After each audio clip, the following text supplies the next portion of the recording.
नमस्कार दोस्तों, आपका हमारे चैनल में हार्दिक स्वागत है दोस्तों। आज के इस वीडियो में हम बात करेंगे घर को किस प्रकार कवचित किया जाता है और बड़ी आसानी से छोटी छोटी चीजों के ही माध्यम से घर को कवचित किया जा सकता है। क्योंकि जैसा कि आप जानते हैं कि आजकल शत्रु का स्वभाव बहुत ही ज्यादा बढ़ गया है। एक दूसरे को देखकर इतना ज्यादा जलते हैं कि एक दूसरे पर तंत्र मंत्र, तांत्रिक क्रिया एवं टोने टोटके आदि वगैरह कर देते हैं। और सबसे बड़ी खास बात तो ये है कि इन टोने टोटकों को करने के लिए कुछ भी विशेष चीजों की आवश्यकता नहीं होती है। आमतौर पर गृहस्थी वाले लोग ही इन चीजों को कर भी देते हैं और एक दूसरे को परेशान कर देते हैं। और जब भी ऐसा होता है तो इससे व्यापार अगर आप करते हैं तो व्यापार ठप जैसा हो जाता है। कर्ज की जो समस्याएं होती हैं वो बहुत ज्यादा बढ़ जाती हैं। जैसे घर में कोई योग्य कन्या हो शादी के लिए तो उसकी शादी में बाधा उत्पन्न होती है। तो इस प्रकार की बहुत सारी चीज घर पर अगर कर दी जाती है तो घर की सारी चीज और सभी काम एक के बाद एक बिगड़ना लग जाती है। यही कारण है कि आजकल बहुत सारे लोग परेशान भी रहते हैं, क्योंकि अपनी ही जान पहचान में लोग इस प्रकार की तंत्र क्रिया या टोने टोटके आदि कर देते हैं और शत्रु जैसे स्वभाव बनाते हैं। तो इस वीडियो में हम विस्तार से आपको बताएंगे कि किस प्रकार घर को कवचित किया जा सकता है कुछ चीजों की सहायता से और पाशुपतास्त्र साधना के एक दुर्लभ और शक्तिशाली प्रयोग से, जिससे घर पर एक कवच सा बन जाता है और बाहर से कोई भी व्यक्ति कुछ भी नहीं कर पाता है। तो जल्दी से वीडियो को लाइक करके कमेंट बॉक्स में ओम नमः शिवाय, हर हर महादेव अवश्य ही लिख दें। अगर अभी तक आपने हमारे चैनल को सब्सक्राइब नहीं किया है तो तुरंत चैनल को सब्सक्राइब करके बेल बटन भी अवश्य ही दबा कर रखें, जिससे इसी प्रकार की खास जानकारी वाले वीडियो आपको हमेशा सबसे पहले मिलते रहा करें। तो दोस्तों, सबसे पहले चीज तो ये है कि इस चीज को आप ये जानना आपको बहुत ज्यादा जरूरी है कि ये चीज करवाई कैसे जाती है और कैसे घर पर हो भी जाती है। क्योंकि जैसा कि पिछले काफी वीडियो में हमने आपको बताया भी है कि हर एक इंसान का अपना ही एक ऊर्जा का मंडल होता है, 7 चक्र उसमें होते हैं और यही 7 चक्र ऊर्जा का मंडल भी बनाते हैं। ये ऊर्जा के मंडल बहुत शक्तिशाली होते हैं, बल्कि अगर आप खास यंत्र की सहायता से किसी भी इंसान को देखेंगे तो उन सभी का एक ऊर्जा मंडल क्षेत्र होता है। बल्कि यह तक कि जितनी भी जीव वस्तुएं हैं उन सभी का एक ऊर्जा मंडल होता है और पशु इस ऊर्जा के मंडल को अच्छी तरह से देख भी सकते हैं। पेड़ों का और पौधों का अपना ही एक खास ऊर्जा मंडल होता है और तंत्र क्रियाओं में इसी ऊर्जा के क्षेत्र को प्रभावित किया जाता है। जैसे कि आपका जो घर है उसका ऊर्जा का एक क्षेत्र होता है और शत्रु टोने टोटके से इसी ऊर्जा के क्षेत्र को प्रभावित करता है, जिससे घर का ऊर्जा का क्षेत्र बिल्कुल बिगड़ जाता है और इसी को कहा जाता है घर का बंधन। घर का बंधन अगर हो जाए तो उस घर में कभी कोई आदमी खुश नहीं रहता है। हमेशा उसके मन में ये ख्याल आता है कि जैसे घर छोड़कर भाग जाऊं, और घर में घुसते ही उसे परेशानी होने लगती है। लड़ाई झगड़ा और गृह क्लेश इसी का परिणाम होते हैं। और इन प्रकार की चीजों से बचने के लिए ही घर के मुख्य द्वार को पितृ, कुल देवी और कुल देवता का स्थान हमारे आर्षि मुनियों ने बताया है। जिस घर पर कुल देवी, पितृ और कुल देवता घर के मुख्य दरवाजे पर ही बैठे हो तो उस घर का कोई बाल बांका नहीं कर सकता है। शत्रु चाहकर भी कुछ नहीं करा पाता है। आजकल बहुत सारे लोगों को इस बारे में जानकारी नहीं होती है, इस वजह से उनके घर पर कोई भी कुछ भी करवा देता है। और जब ये होता है तो काफी बार ये भी देखने को मिलता है कि घर में कोई न कोई व्यक्ति इस प्रकार से बीमार पड़ जाता है, जैसे हाई ब्लड प्रेशर हो जाना, अचानक से तबीयत बिगाड़ना, शरीर में हमेशा दर्द होते रहना और सही से नींद न आना। इसी प्रकार की तरह तरह की बीमारियां उस घर में होने लग जाती हैं, जिससे घर का नुकसान होता है, फजूल खर्च होता है, धन का नुकसान, मान सम्मान का नुकसान, घर की शांति का नुकसान, घर में प्यार का नुकसान। बस नुकसान के बाद नुकसान ही होता चला जाता है। इन चीजों से बचने के लिए कुछ खास बातें पता होना बेहद आवश्यक है। अपने चैनल स्पिरिचुअल ट्री के माध्यम से हम आपको बताएंगे कैसे इन्हीं ठीक कर सकते हैं। हमारे चैनल का उद्देश्य केवल जनहित एवं जन कल्याण है। हम आपके लिए ऐसी ही खास जानकारी से भरे वीडियो लाते ही रहते हैं। इन चीजों से बचने के लिए आपको खड़े वार जैसे कि मंगलवार, गुरुवार और शनिवार को यह प्रयोग करें, क्योंकि यही वार संकट को हारने का यानी कि संकट मोचन का कार्य करते हैं।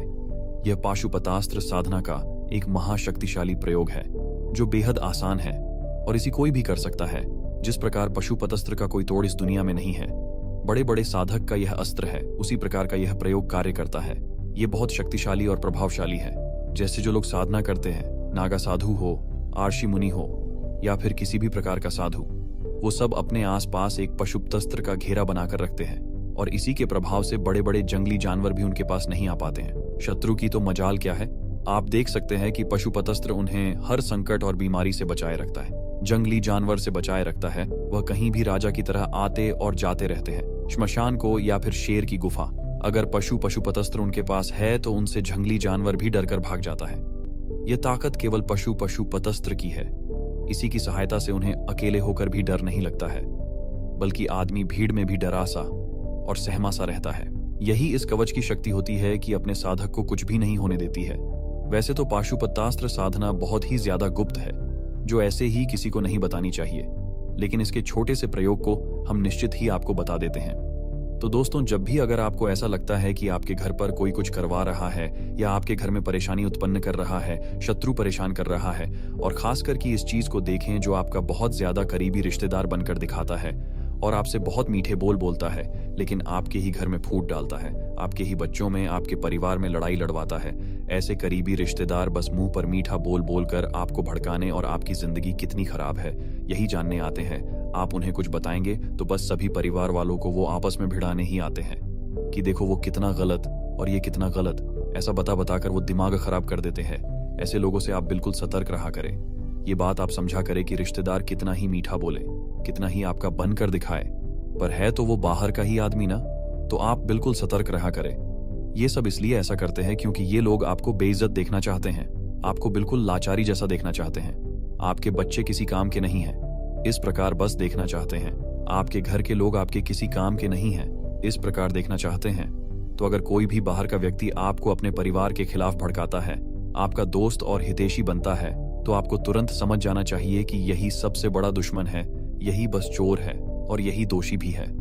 काफी बार तो यूं भी देखने को मिलता है कि यही लोग जो आपसे मीठे बोल बोलते हैं, आपसे मिठाई में कुछ डालकर, कुछ खाने पीने की वस्तुओं में कुछ डालकर आपको खिला देते हैं और आपकी बुद्धि को बिल्कुल अपने वश में करके रखते हैं। और कई बार तो यूं भी होता है कि व्यक्ति इतना वश में हो जाता है कि इन्हीं लोगों से बहुत ज्यादा प्रेम करने लग जाता है, इन्हीं को देखकर खुश होने लग जाता है और अपने परिवार और अपने बच्चों से नफरत करने लग जाता है।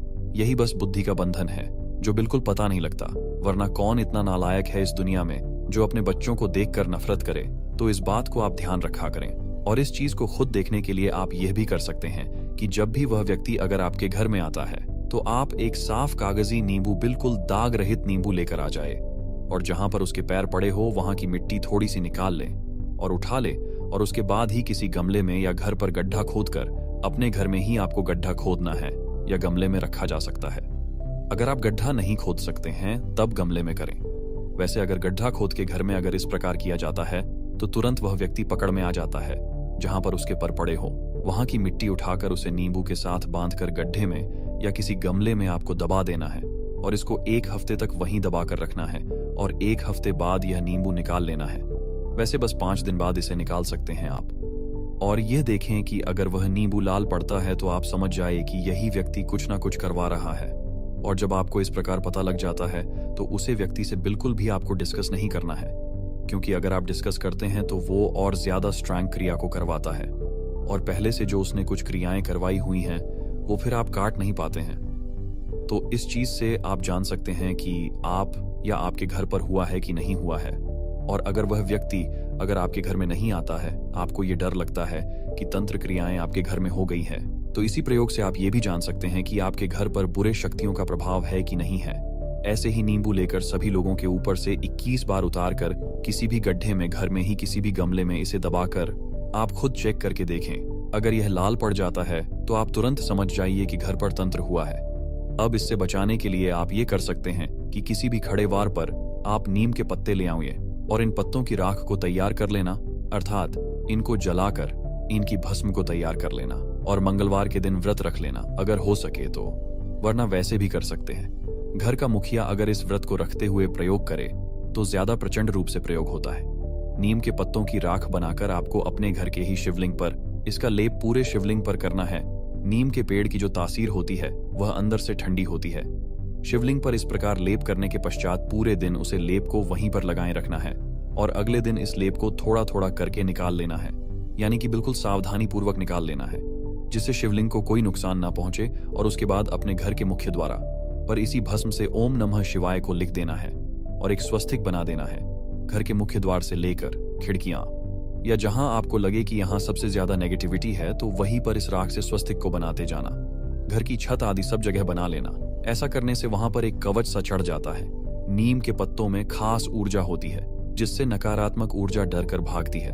यही वजह है जब स्त्री को बच्चे पैदा होते थे पहले गांव में तो दाई नीम की झाड़ी सबसे पहले मंगवाती थी जिससे कोई नकारात्मक ऊर्जा प्रवेश ना कर पाए, नागा साधु तो आपने देखे ही होंगे, वो इसी प्रकार की भस्म से शरीर पर लगाए रहते हैं। तो इस प्रकार अगर नियम की राख अर्थात भस्म बनाकर महादेव को अर्पित की जाए, खासकर खड़े वार जैसे कि मंगलवार, शनिवार और गुरुवार पर, तो यह संकट मोचन का कार्य करती है। ऐसा करने से घर बिल्कुल कवचित हो जाता है। बस ये ध्यान रखिए कि यह प्रयोग बस हर 15 दिन में दोहराते रहे, क्योंकि 15 दिन बाद कवच थोड़ा ढीला सा पड़ जाता है। तो फिर आप दोबारा इसे ऐसे ही कर सकते हैं, क्योंकि ये बहुत सरल है, इसमें ज्यादा कुछ नहीं करना पड़ता और ईजिली घर कवचित हो जाता है। इस वीडियो को आप शेयर जरूर करिएगा, जिससे आपको पुण्य की प्राप्ति हो सके और जन कल्याण हो सके। धन्यवाद। हर हर महादेव। जय गुरुदेव।